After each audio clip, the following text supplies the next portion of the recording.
I don't make you put the pants because here already the open. I don't need to Let's see, remove the maybe pants. go. Let's see, maybe So, go. Dr. Sumi, you are very much valid. I need you in the background for this. I need you in the background for this.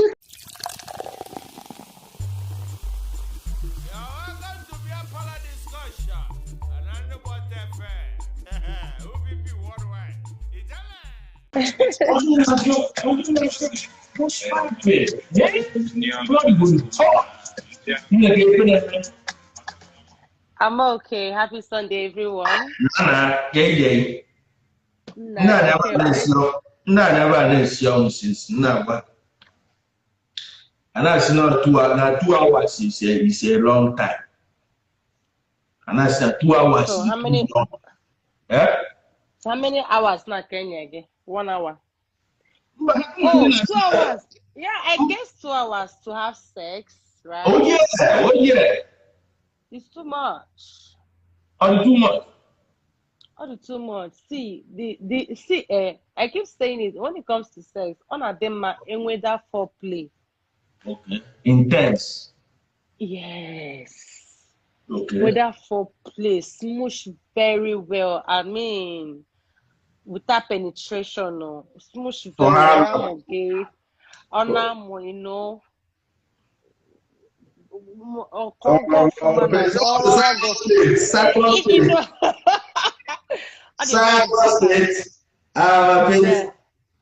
So I believe 25-30 minutes of so many guys cannot stand. Oh yes, so many people cannot stand it. Like me, there's how horny I would be. I cannot stand it. Like I just want it hot. You understand? Okay. Mm-hmm. So when the mood Gano, it's all that for play. Who give the you know, apisasha game to target some places in Idri. Of ma and then have all the main thing. But to be honest, I'm gonna move them Gano. I cannot wait for that long. I'll be begging you to put it. Yeah, because yes, sir. Yeah, but it's true. Other than intense, now we walk on our one tack or back. Oh, yeah, it was out there. What's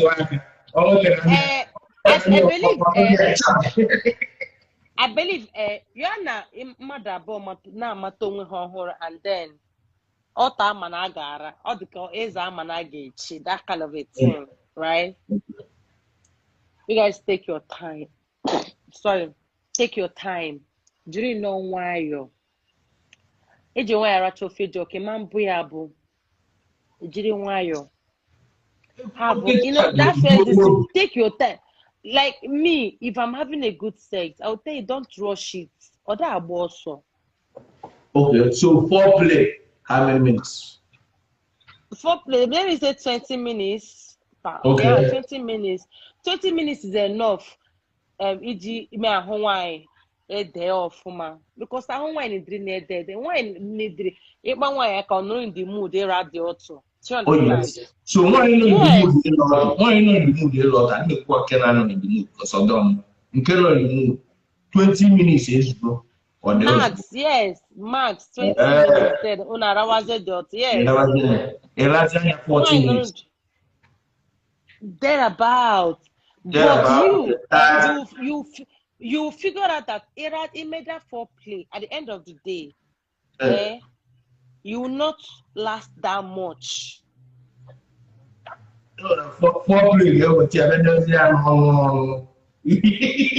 Foreplay will make you want to come fast.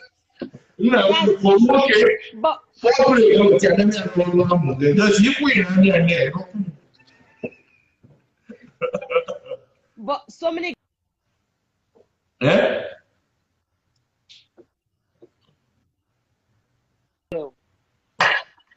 Do you understand? Rapper go the 5G come on down, the 5G come down. Again. Ask him get so many guys they feel standards foreplay. Rapper go is bought nearly after the foreplay. Like at 40, I am Yes. 40, 45. Thereabouts. But when Hana quickie. You want to know when Hana quickie. Oh my Oh goodness. yes, Quickie is very good to the soul. Okay. Like sometimes more like quickie. Okay. 10 minutes. Quickie. You are talking about 5-10 minutes. Yeah, it needs that kind of quick. I need the remain on a bed. I need the bed at that point in time, right? Always popular. Like me, I'm very spontaneous. Okay. I feel just there with my guy now. Maybe you just stepped out, now a lot of time somewhere did I can see a baby. Even in that motor, not pick a canamo. Funny. Okay, very interesting. Wiki. Of course. Okay, tell me when you our very, very good friend that's in the house, Angeloma. She's here. Eh? I welcome Angeloma. I'm going. So if you know, when we can't, no talk. Who na do to na? Angeloma. Ihe nọ full service. Full service. Ihe nọ ka m gwara gị ihe nọ midnight train.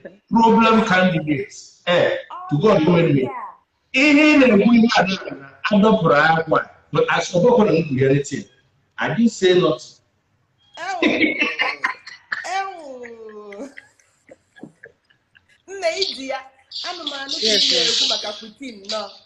Yes, one name.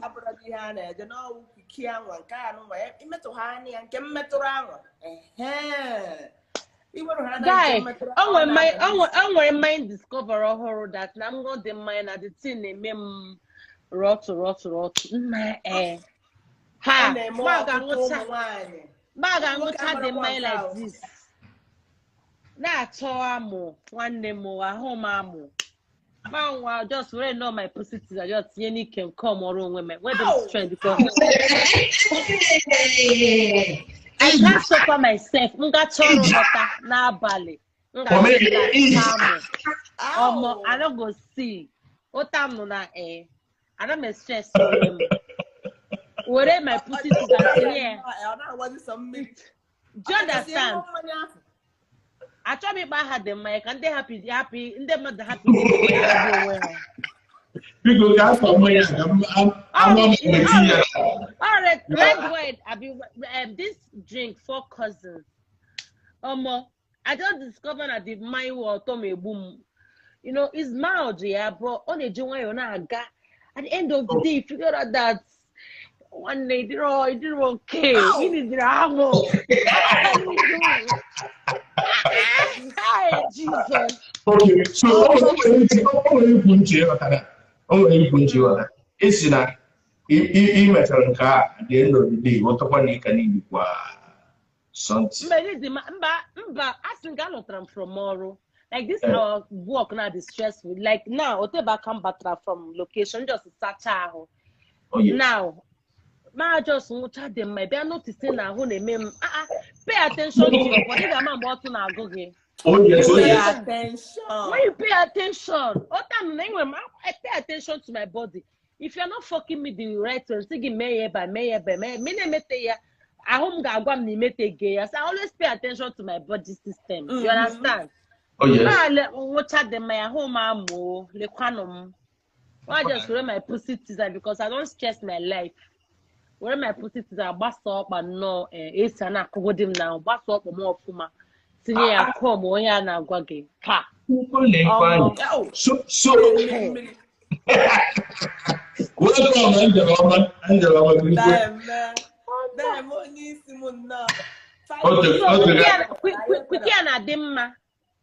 Quickie na dimma sometimes.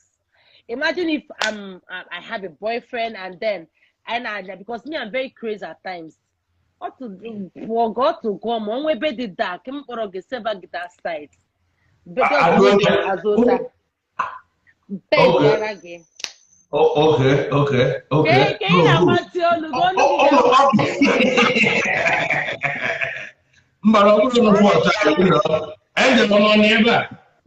Somebody say I'm full my phone that I don't wake him home. One day, I'm niile kam na-ara.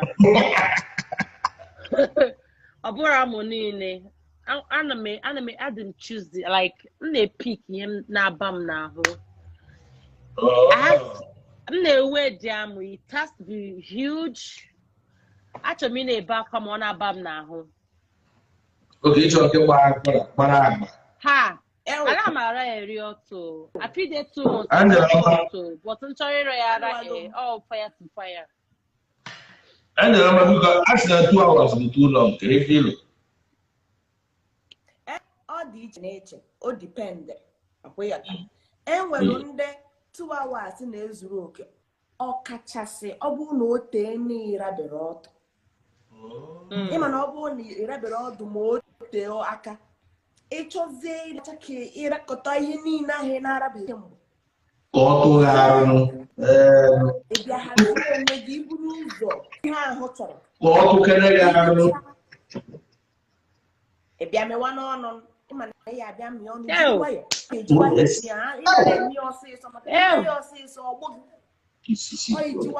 See my problem. Thank you. 2 hours Iburuzo. It has any him or no, Miala no, it has this year him for my Mia quarto. Ton by ton. Oh yes. Oh yes. Ton by ton.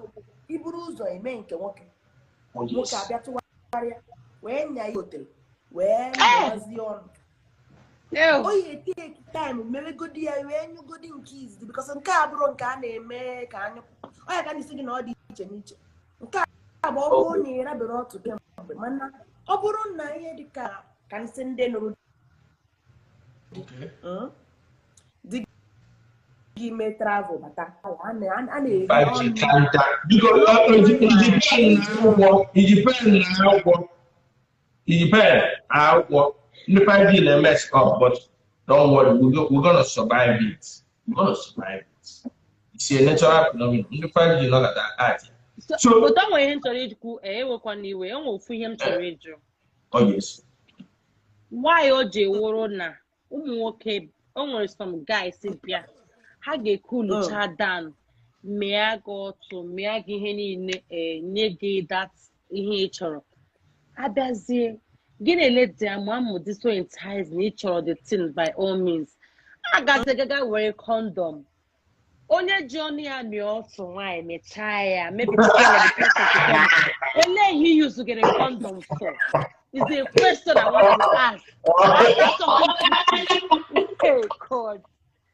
After sucking pussy, why are you using it? I want to ask.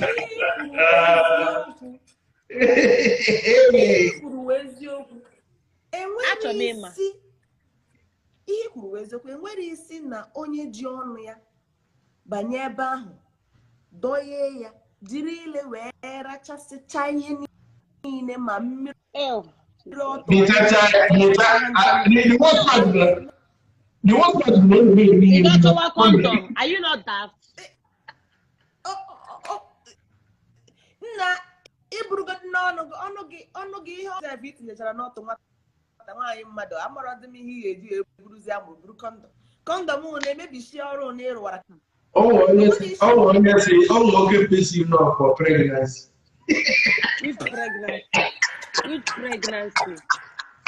Which pregnancy? Forget to avoid pregnancy. That's what I keep saying.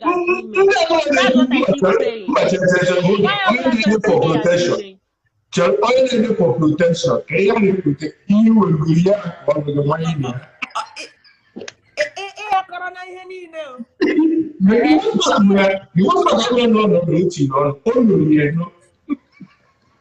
Even I got come Chani Mononia.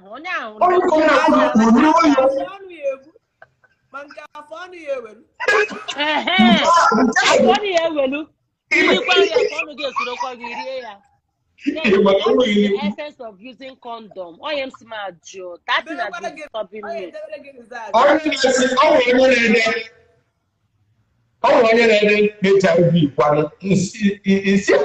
ihe nwere ọnụ gị tinye ebe itinyekwere n'ọnụ gị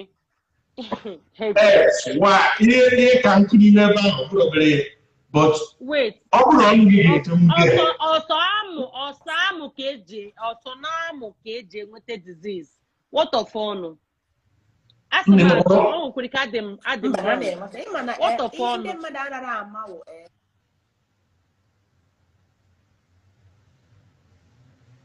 ndị 5G art but my shop is to do it. Continue. Na ọnụ inwe ike ọnụ nwere bacteria mara na enwere ọtụtụ ihe na-ericha gị onye mere a na-eji asị na ụmụ nwoke na-asị ọtụ nwaanyị adịrị ọcha ọtụ nwaanyị ka ọnụ gị ahụ wee dị ọcha of course ọtụ nwaanyị of course ime ọtụ nwaanyị na-asị so ọtụ nwaanyị ka ọnụ nwoke wee dị ọcha of course the man ọtụ nwaanyị na-asa ọ na-asa onwe ya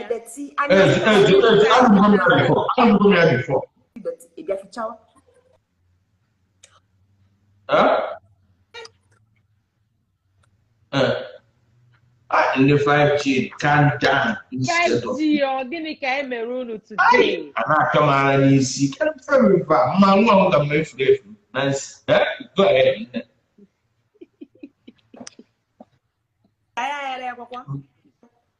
ọ nara n'ihe m na-ekwu ugbu a ha na-anụ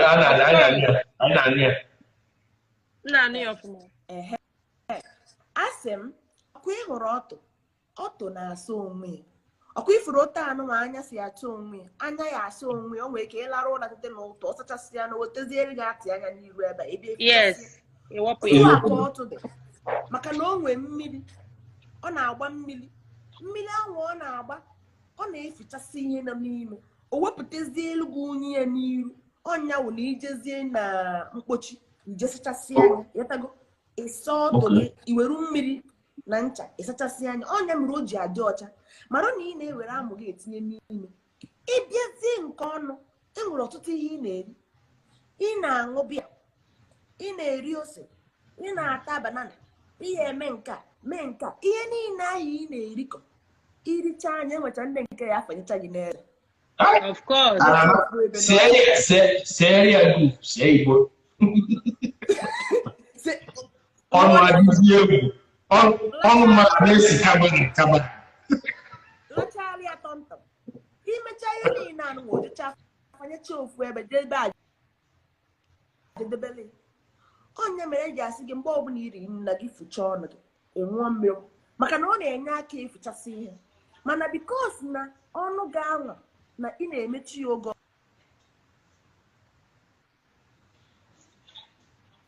ji wee ka nwee bakteria karịa ọtụ so nke anụ ị na-ene anya ọtụ ajọka na anyị nakọta ntinye ọnụ mgbe onwe nwaanyị kwesịrị ị na-asị nna ọnụ ga-anụ nwere dịcha ọ na-enwere ihe ya ebu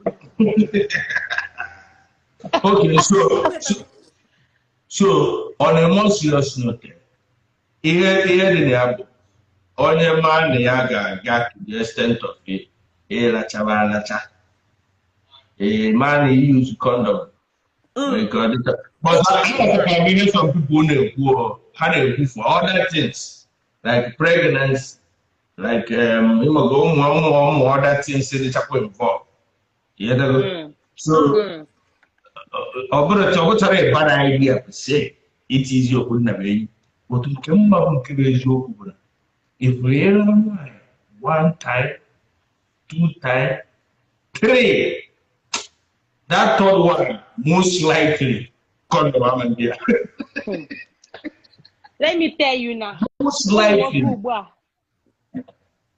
nwoke ugbu a nke bụ eziokwu in fact onwe ya lekiri okpu nna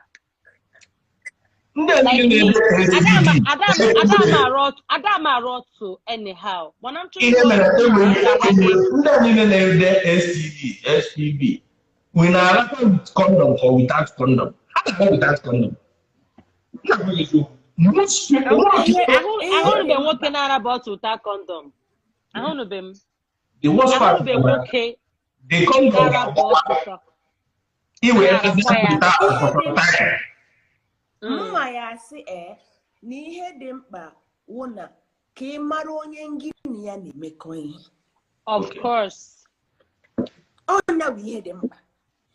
Ị mara onye gị na-emekọ ihe. For example, ọ bụrụ onye izizi, mma na-asị, say ya test, nke mana onwe gị dị mee test.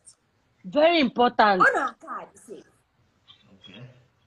Ọ na-aka adị safe. And then aside that, enwekwa periodic ma gị na ya na-eme ma gị na ya na-eme ijekwa na-enyocha onwe gị. Maka na ụfọdụ oge ahụ nwaanyị yere oyi. Of course. Ọ bụrụ ọsọ na arara ọtụ na ha na-ebute nje. Nje dị mana toilet ọ dị everywhere. Everywhere. Ọ bụrụ nwaanyị zuru oke n'afọ nsị ya na ya asị na o nweburu mgbe o nwere ofu ọ nwere infection disease onwe ofu ma ọ bụ nke ọzọ ọ bụgoro yeast infection ma candida na-abụrụ dị nke ihe na adult. So ndị na-eji 12-5 agwọ 12-5 nke inconvenience.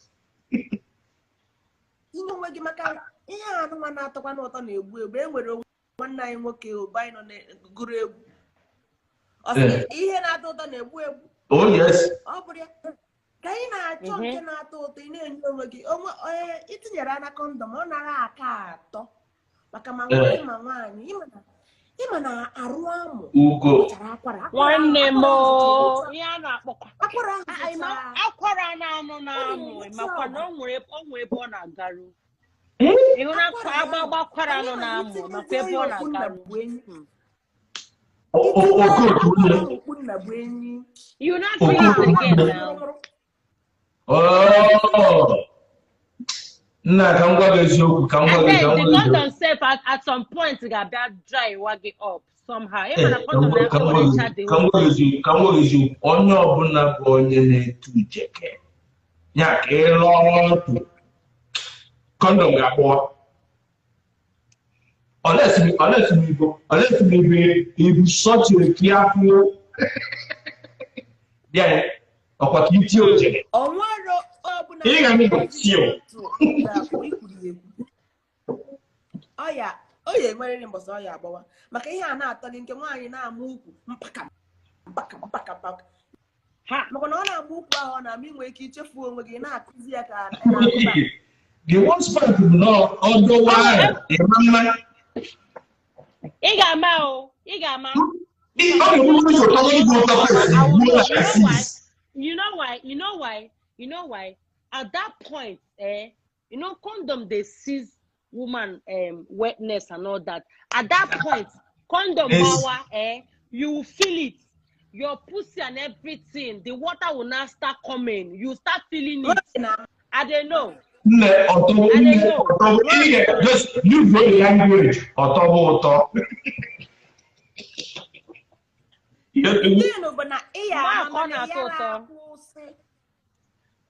that point, can you not post the Quran for? But you hear was the one can you use the condom at the first time?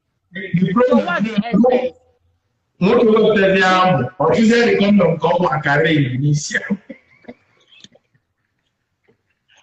The thing is that no Chukun has died in here because Chukun has died in because now I might have somebody I'm fucking raw, right? And then the person is fucking another person raw, and that other person is fucking has another person on around raw. It's just God. Don't forget that STD na end. There's no how carefully God did. You can never be over careful when it comes to sex. You can never. I bet you. You can never. Yes, now you can never. You can never because onye na-ara raw. Onye ahụ na-ara raw nwekwara nwaanyị ọzọ na-ara raw. Nwekwe dige, nwekwe onye ọzọ na-ara raw. I mean, onwe na like they use undersized condom. And I want side by side condom. Nah, I want to know they want to horse and let he cook it. Okay. I'm apia shota 2 months in a bottle. You don't know what Angeloma, Somebody's saying, "Nne, forget that talk. I'm careful, Nne." You people will not understand, but let me. The only thing about the dị n'ọda Nancy, dị n'ọda Angela. Ndị mmadụ na-asịkwa na condom ihe na-adọ mma. Ndị mmadụ na-asịkwa na condom dị mma. Isokwari right. But ikwefu nwaanyị ọbụla eche ịla 3 times. Ị ga-arapụ ya ụta condom. Of course, I don't care with Yoku. I don't care with. You see, I'm gonna go with the truth and nothing but the truth. Do you understand? Era the first time, right? The second time. Even can go zegi. In only the mood they wrote to before. Una first and second condom adores the. Ne. I got the thing raw. Condom is 100% okay. Something must kill a man. If you don't die by accident, you die by sickness or I think when you show or something like a something must kill a man. So now God they save us. One day, now Chuku they save us. There's no how. What I say, I know a doctor. You're not go to not honor with condom. You could also get me a doctor. I can take care of myself. How? Oh my, some medication don't. You understand? To prevent all those sicknesses. We need Angeloma, please come back if you're still up in here. Welcome.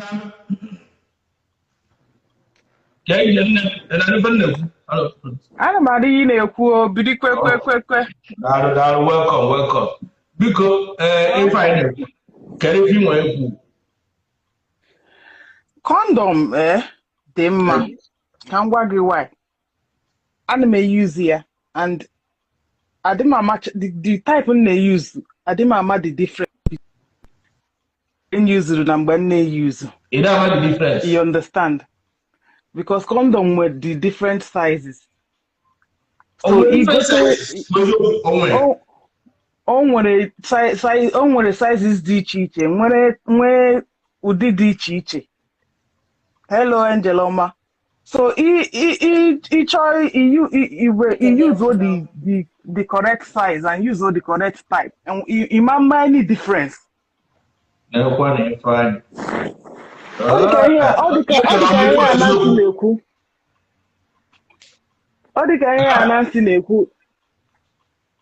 Go ahead.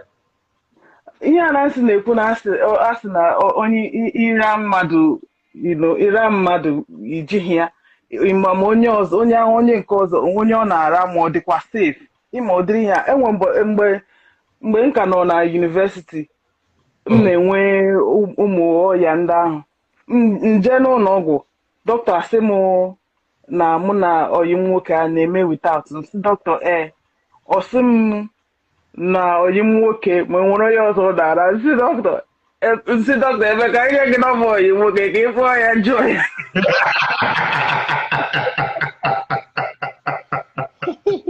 because at this point agabasa nke m sa nke onye ọzọ ebe ya ọyị nwoke njọ ya Nancy, I believe na onye nwụrụ epi ya amaghị na condom ya hapụzi ya condom. All depends on the type of girl. You can't just see a random girl raya without condom. Even some random girls are more cleaner. Your main girlfriend in the house. Oh. I can see all these strippers known as strippers in Lagos. Naga strippers, buru like this, busan on my louse.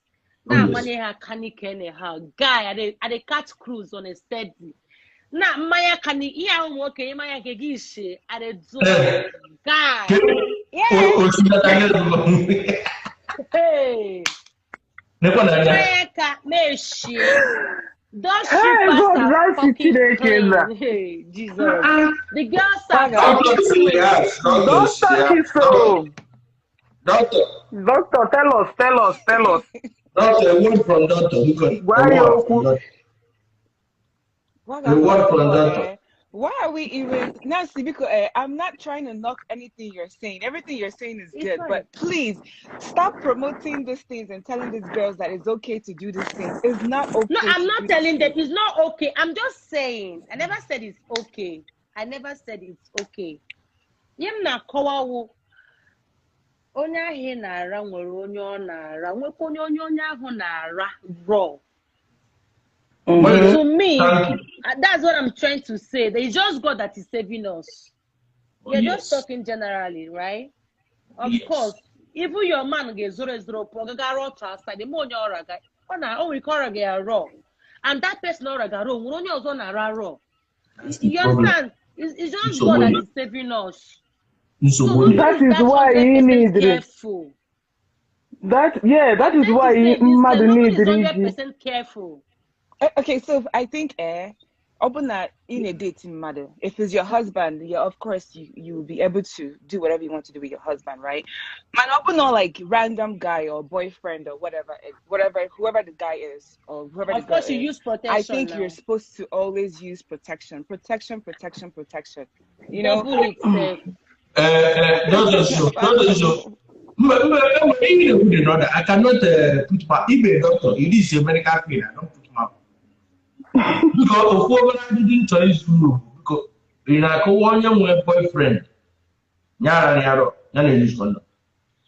So if two people are in a relationship, first of all, like just like I think Uche, right? Uche said you're supposed to get tested to know the status of the person you're dealing with. And even after every 3 months, they'll tell you if you're having any sexual relationship, you're supposed to get tested every 6 months, even with the person you're dealing with. Because like Nancy said, you don't even know only the person there, man. You don't even know what he does when you're not around. You don't even know what she does when he's not around. So it's like you guys don't know. You got a hospital. If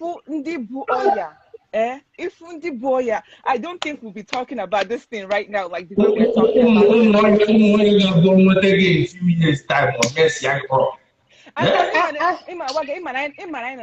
and down low. I need what you mean by down low. I have to be careful. So Imaro like na woke nemegi as wine. Nemekwa woke as imagonu as if I want, you know, and nonsense. So being in Atlanta, so I mean, you can't just open up and just be saying each other mother because now you know everybody like on our total like herpes. HIV is not even the worst of it all. It's herpes. It's herpes that is the worst of it all. As it's not even about because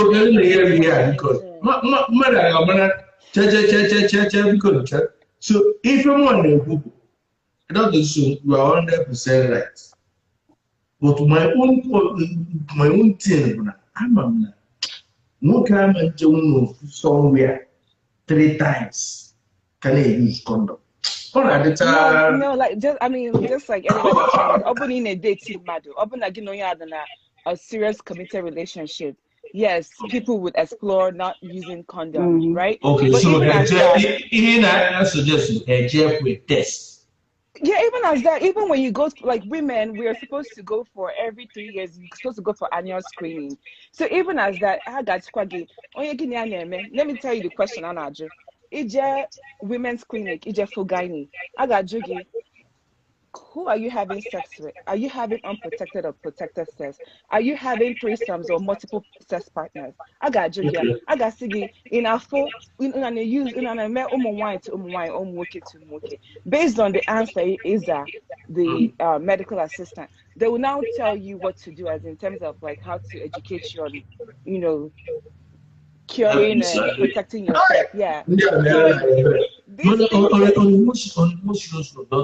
This is America or Kaya.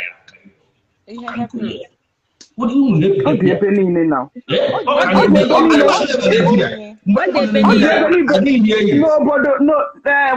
know where Megan, batawa no malaria. for typhoid. I see no fever. It's not. Hi, I'm at no Hemophobia happy is to them. I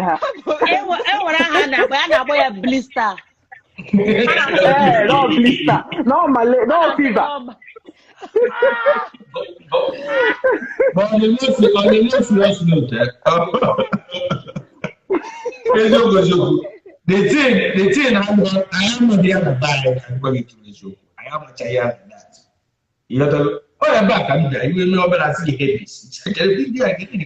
Well, because he hears some of them working, and as like I said, down low, because I don't want to use the term. Now, So ije but since men I know why you're to them, right? It's nonsense. ije men woke, ije men wine, jakwa men woke. What do you expect? We go happen there. I don't know. Hey, Because let's tell me something nice. Can you just what kind of something that your sexual confidence, you like you feel my what feel on a walk. Well, depending. It I like depends when on you the smell guy. nice.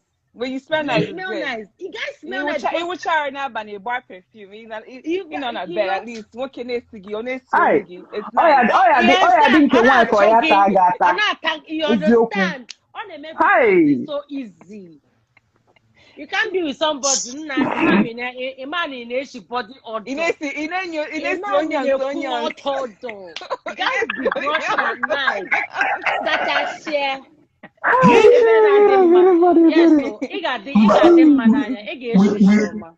Without any objection, if it is your never search na only see that See now. how they Diana Coco girl. Well. You must be smelling nice. Yeah, they see your So can even not only able to get sexual confidence because a lot of people they are Well, I mean, I guess it depends on the night and the mood. You can like Nancy said, it will carry bar perfume. Not like a sexy night. It red lipstick no gay. You little sexy lingerie. Not red or pink or whatever. If there's a manual you for the thing. The thing one my husband.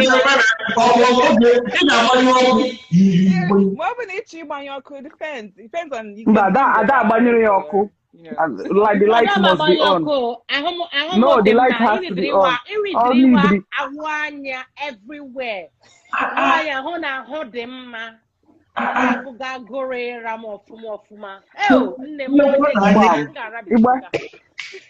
Yeah. Ibanyo kwa sigi tinia or itinyo phone. It depends. I mean, you guys are already like familiar with each other. But romantic lights. Romantic lights. That blue light, sometimes they walk. That blue light. That blue light at night. Oh my God. I will do glow. You can glow at that light. If that's a child who there will visible fragrance. All this, like me, I don't wear perfume at night. I wear all this body splash from Victoria's Secret. Yes, Victoria's Secret. Yeah. Why you need shoe? TV light. Yes. Legendary. So why would you have the light on? Man, you need to be sexy. Mini pants, you plan pants. We want one pants. Because they know what is your ginger. I don't make you put the pants because here already the open. I don't need to remove the pants. Go.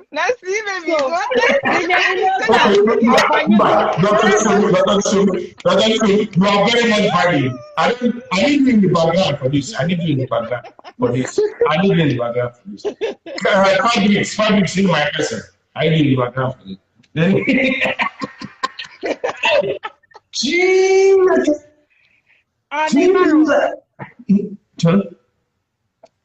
In I like it. Senior get a stadium light.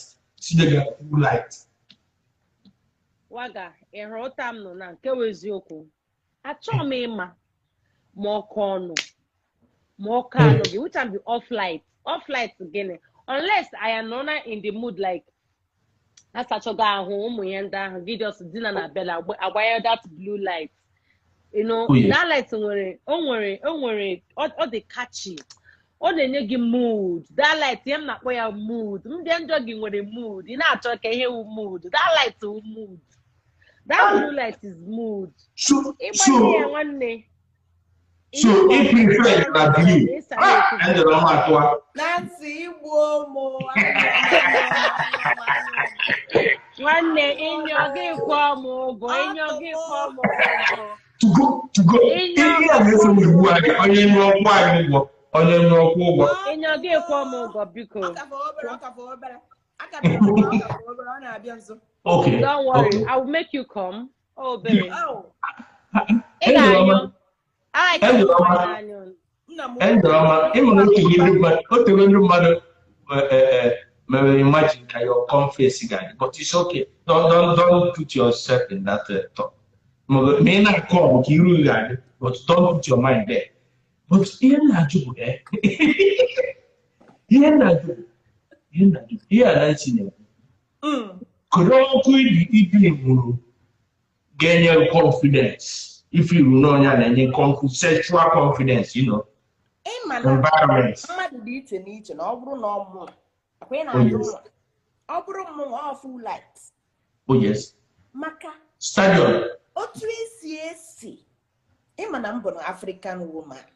Oh yes. Nkwado m. Ya wee tinyesịcha.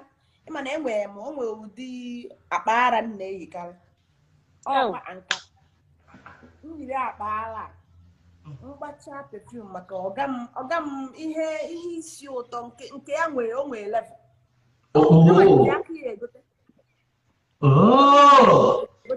Pati ụta ịgbanyezie egwu o nwere ihe unu ncha niile ekwu unu ekwutere okwu egwu ihe etinye ezigbo egwu bụ ịbịazi uga na-emezi yari yari.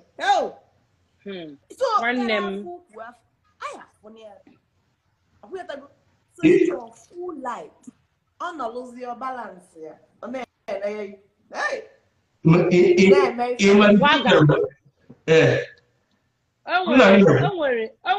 mood ị ga-anọ. Ị na-atụli ikwu gị up and down. Ị need-ere ịbịa asị as in somebody like me, I'm stupid, man. If not that man of life, I'm not just jigging him choro now. Like, what's up, melu like this? Now, wanya. You understand? And made it see. Oh, I'm no, if you just did, you know, now you want to watch it. And I put that column no one else to come no one. You look at melu like this. You look at melu like this, eh? Name guy. Of course. Uche gini na Ghana the place. What are you saying? Now what is sexy? What are you saying, guy? If as long as only all comments make we see nice because that's what my the thing in the comment section all I can everything different details now. We go thank you people for understanding with me. Go ahead. So, ọ bụrụ na ọkụ dị ọbụrụ ọtụtụ ihe mana ajụjụ wagajụ bụ ka ihe na-enye gị confidence. Onye nwere confidence n'onwe ya na-achọ ka a na-enene ya enene.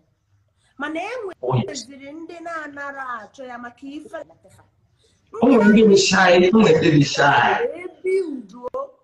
confidence. Why shall I shine? Well, why shall I shine when I have the full light? When I have the face, when I have the eye contact, why shall I shine? Okay. I don't mind. Ikukwa makabi, makana enwekwara ndị ahụ ha anara atacha ha ụtọ enwe ndo nwere ka ala ya datụwada ochenna makana I understand where you're coming from. Ma ọ bụ na o nwere ebe wa ga-asị gị ọfụ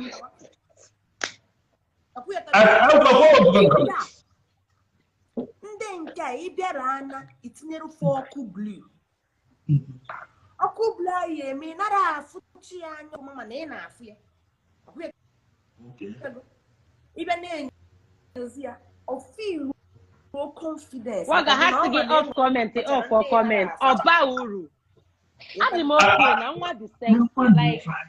Yo, like yo, like yo. Okay. On a more serious note, on a more serious because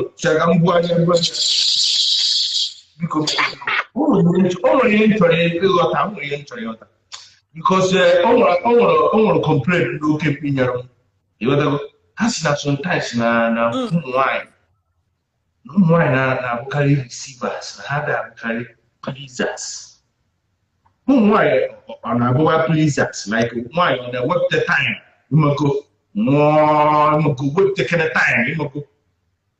But you can do I would say personally, I'm not a pleaser like that. You are not a pleaser, you have to yeah? please me. You have to please me. Okay, Yeah. okay.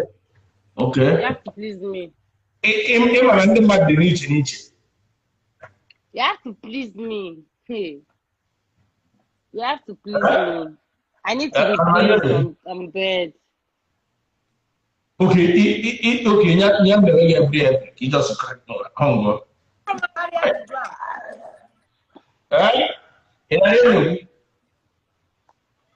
Ask him.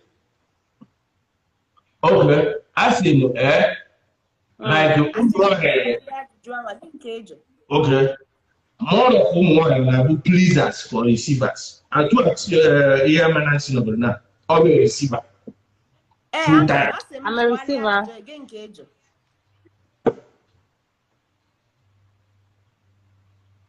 Okay. Can you have only 5G? Ọtụtụ ụmụ nwanyị nchọrọ mụnwa n'onwe m abụ m iji nwayọ ọga m wee mịa anya m meji 30 minutes just ebe ọnụ m na nsi n'elu nrituo mbịa na ya mma amịchi ya ọfụma nya ihe ya ọfụma ọ na-atọ m emekwana nke a na-eme nwere ike nyugodi nke izizi debe a na-ewe ya otu mana enwere ndị ọ na-abụ ị na-eme ha ọ na-atafa mana mụnwa o dinere ana na-enene m enene nsị ya chado m anya m emepekwa anya ma anaghị emechi anya wee na-amị ya ị na-ene ya na mkpụrụ anya anya ngịnị ya na-eji ọ na-enere anya contact unu na-abụ ihe nụ oh my god. Hey, what is this? What is this?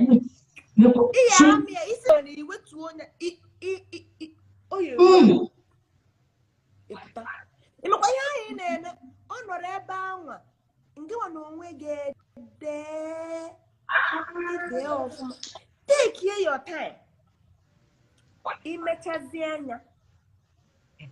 Ọ chọrọ ịbanye gị n'ime marụkwa na o nwere ike ịbanye gị ime 20 minutes dị onye ike dị ya maka o nwere ndị nke bụ 5 minutes or 8 minutes mana ọ nọrọ anaghị n'ime ahụ idere ọfụma ihe niile ahụ gị niile acha ọ dị iche n'iche enwere ndị bụ receiver nwee ndị bụ giver mụnwa bụ giver ọ na-atọ m please I'm a receiver. I like to receive anyhow you want it. I like to receive. Because I need the comment section in this one.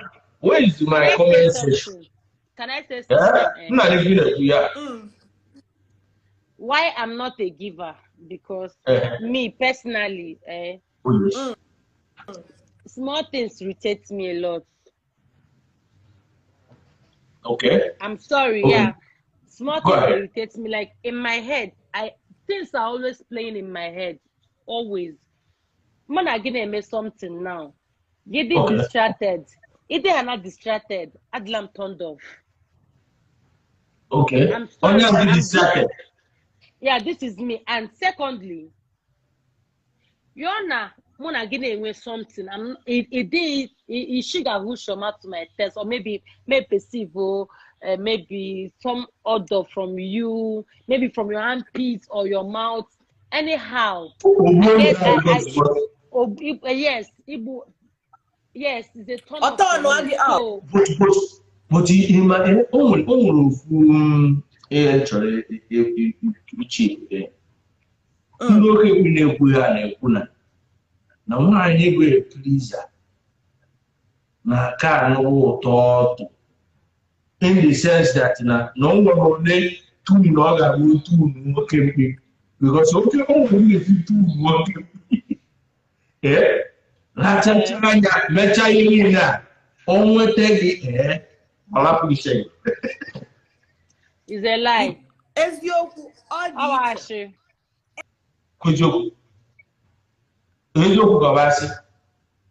to me, I don't think you always yoku. To me, okay. Whether me racharage, when the sex is good. Oh, okay. You need to enhance work at all. I don't like that because in my own, sometimes head. I'm not good at it. I don't even know how to give head. Because I play nishi too much. I'm a demka. Negalagara onyozo. Egalagara mo. Egalagara another guest. How can I be stalking you? So I tell me so many things they make me irritate. I won't more. I whether me or you name me, I'm not bothered. Do you understand? Name that foreplay. You can use your dick, guard your dear, go around my pussy, massage it, paint my pussy, like, brush it up. Kiss me deeply. That's why Adam, I can't just fuck anyhow person. Mona giga enwela that thing weekend me a gone off for ma. Enoro nelu where I'm dosa in between my pussy. Ima no name my hand ako. E dapa gide no to eba. Ine roll ya. Kiss him. Jidem no naram. You don't come and be folding my no, take it easy. Don't rush it. Didn't why you. It did not know. So, even if full-time pleaser. Yes. Give to you. Good measure. Can go Bible. The thing I will give to you is the miri choro can get nyegi choro miri and the movement on the bed. And I'm even seeing the comment from here. You're not seeing it. But don't worry, I'm on the 5G, but don't worry. Okay, so I like to, I want to give you back each of the miri, and the way I give it to you on the bed, come ne buariuku. Ima some women just no like a lot of wood. In the marry movement, it turn area. Ibuariuku. I'm okay, and I like when I this stiff nail bed. You understand? Okay. That's what I'll offer you. Okay, you will not be stiff. But why would I be stiff? I don't be stiff. No, I can be on you. I can be on you. Right? Bounce on you, but. Yeah.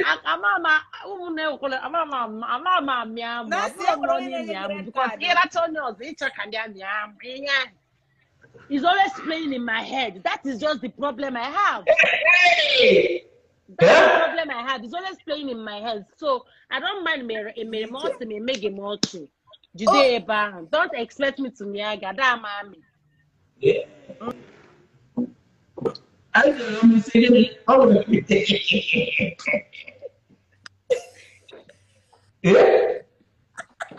the 5G just let me see? Okay. Na inyere ya emi ma ọsọ ga-egba mmiri taa ruo te ọ chọrọ ihe enyejukwu ya afọ ka ọ na-enyeju gị afọ ọ give and take na give and take inyere m nsogbu adịrọ mmara enye ọ dị oyi ụta imi amụ ọ bụ ịmụta imi amụ ya na-akwụsị ya akwụsị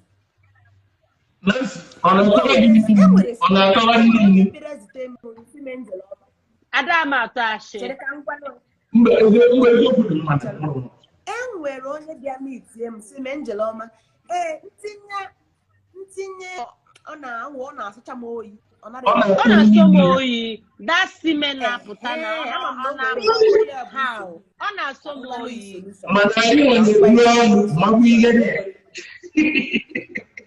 it's okay it's okay if my pussy should work for me but ọ nwụta ochie na-agwụ n'eziokwu ama m amị ama enwere ike ịta ga eze